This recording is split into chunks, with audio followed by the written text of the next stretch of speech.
Hi, everybody. It's Amanda. I'm back here again for part 4 of the ecology of zero waste. And today we're going to talk about natural resources. All right. So examples of natural resources are the sun, the water, the air, the plants and animals, vegetation, fossil fuels, minerals, metals, and soil.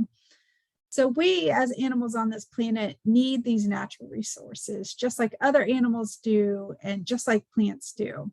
So I think it's part of our job to conserve natural resources, to know everything we can about them, to try and work to preserve them and take care of them. So that's really what this short educational video is all about. Learning a little bit about natural resources, what they are, how important they are, and how important it is to protect them.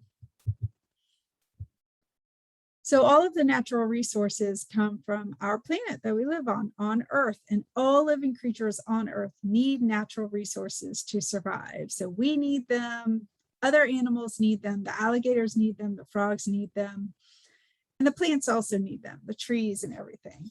So in our last lesson, we learned about how nothing in nature is wasted.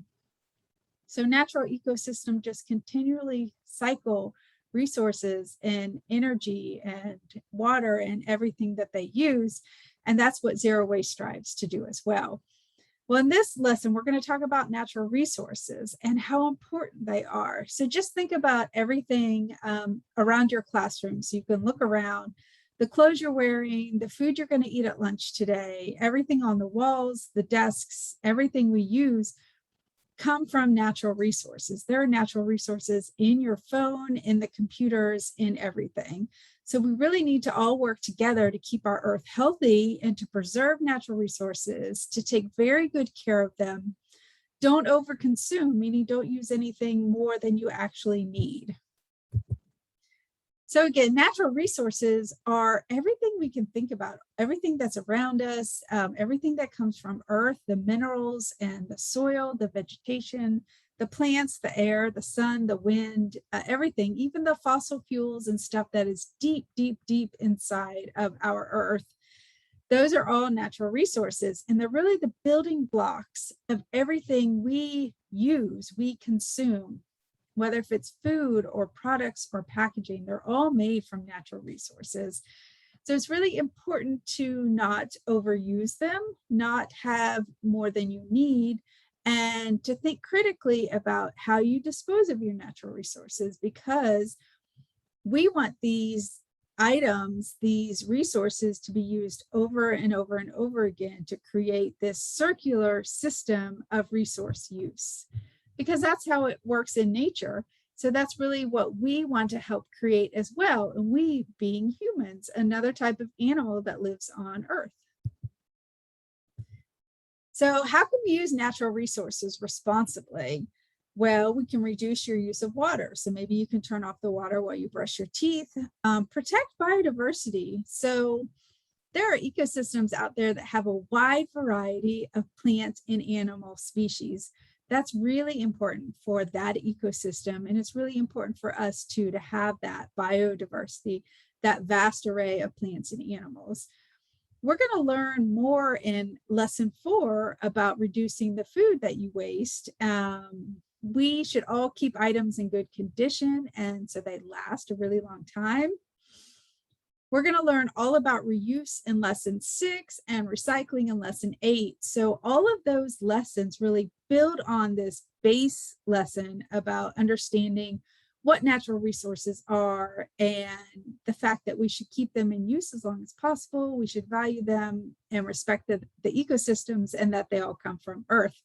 So all of the lessons really from here on really just build upon the fact that everything comes from the Earth and that nature is our model with zero waste systems. So food is a natural resource. So keep the resources associated with the food cycling in a closed loop system by composting food scraps and using the rich soil amendment that is created to grow more food. So this is a really good example of a closed loop system that you guys are actively contributing to. So by collecting the food scraps at the end of your lunch and composting them with beaten path. Beaten path is actually turning them into a soil amendment, which basically means it's a big pile of dirt, but it's a pile of dirt that has a lot of nutrients in it and that can grow more food really well. So this is an example of a closed loop system of valuing resources, of keeping them local and understanding where our food comes from, and valuing the fact that food scraps are a resource that we shouldn't just throw away to the landfill, but we should keep in a circular system. So there is an activity that your teachers might ask you to use associated with natural resources, but the goal really is to understand what natural resources are, gain an understanding of responsible consumption of those resources. So then really, I want you to think critically about how natural resources are used. Think about using fewer natural resources, and think about keeping natural resources flowing and in use.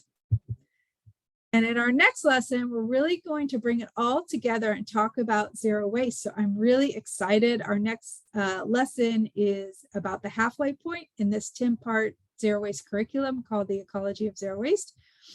So I'm really excited for next week's module. All right, well, thank you guys for listening all about natural resources.